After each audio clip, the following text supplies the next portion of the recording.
last video of this week. We have one more week to go until we finish up our book, 8 class pets plus 1 squirrel divided by 1 dog equals chaos. Today we are going to hear the side of the story of what's going on in the school from the snake. Ugh, of all the animals, the snake's the one that creeps me out the most. But we're going to get to hear and see what the snake has to say about what's going on. So thanks for reading with us, and go Hawks! Angel, 5th grade corn snake. Sassafras! Isn't that an absolutely delicious sounding word? I simply love saying sassafras. Society also has succulent syllables, as does suspicious. The society I'm in is Miss Shahansi's 5th grade classroom. Suspicious is how outsiders sometimes react to me, because I'm a snake. They say I'm sneaky and slithery, and I have slimy skin. Sneaky and slithery, yes, but stroke my skin and see, I'm not the slightest bit slimy. I have no fangs, no venom.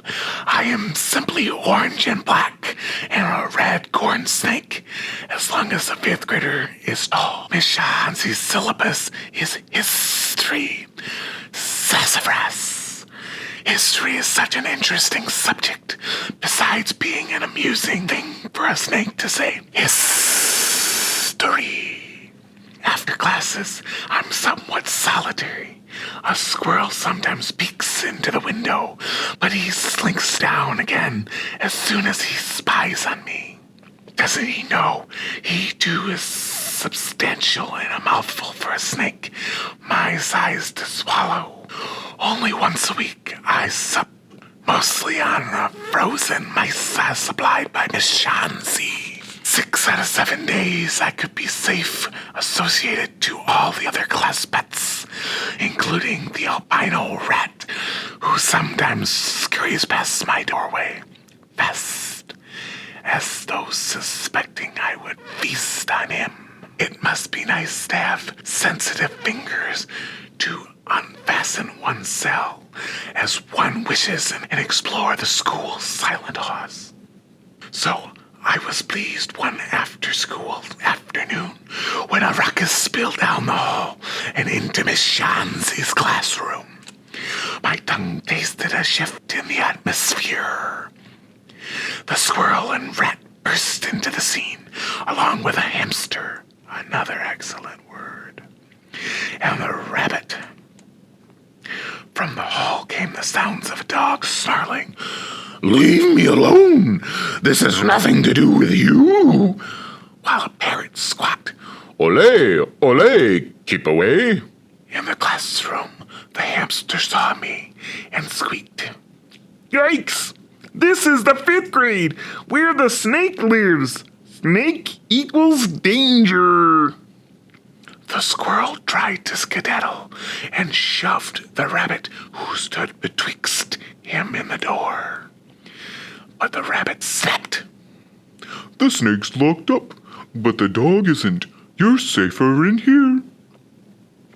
So the squirrel hastened for the higher ground instead. Up the window blinds he scurried, through they swayed beneath his weight and smacked against the glass. From there, it was a short distance to a long, narrow tube above the blackboard, where the historic maps were scrolled. The squirrel paced back and forth above medieval Europe and Renaissance cities.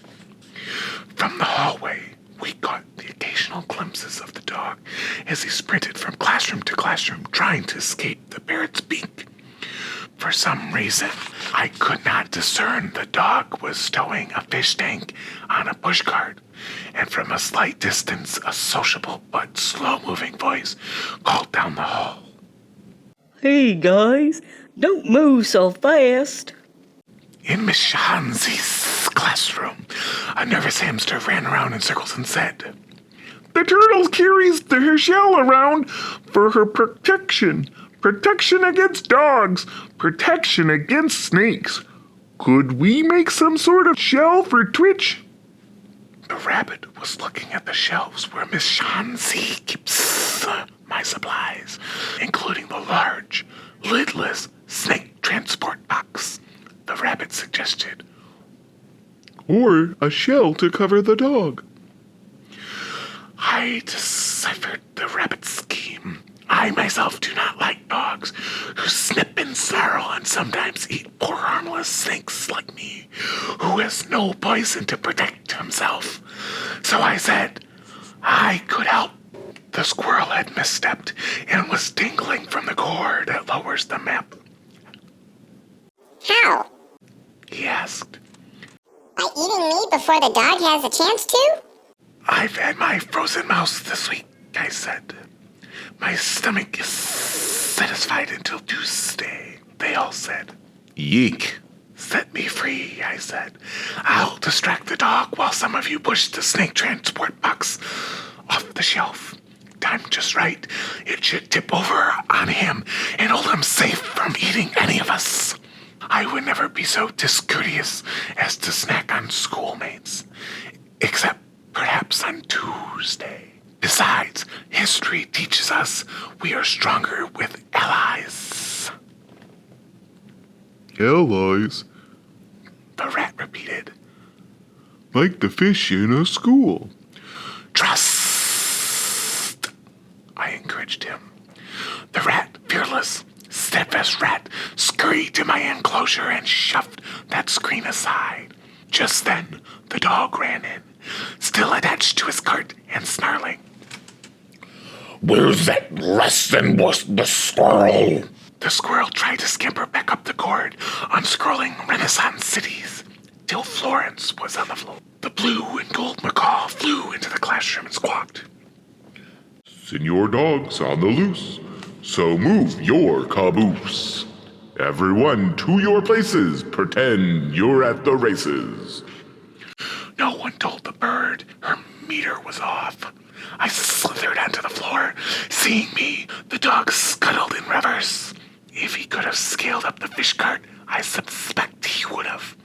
I noticed the squirrel, the rat, and the hamster climb onto the shelf and began shoving at the snake transport cart. The macaw saw and went to their support. The box moved closer and closer to the edge of the shelf.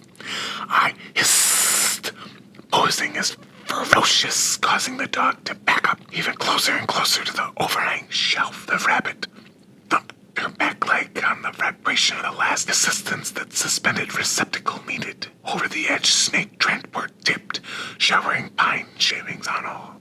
But the fit and our timing were flawless, and the box landed, so it trapped that dog, but not the cart inside.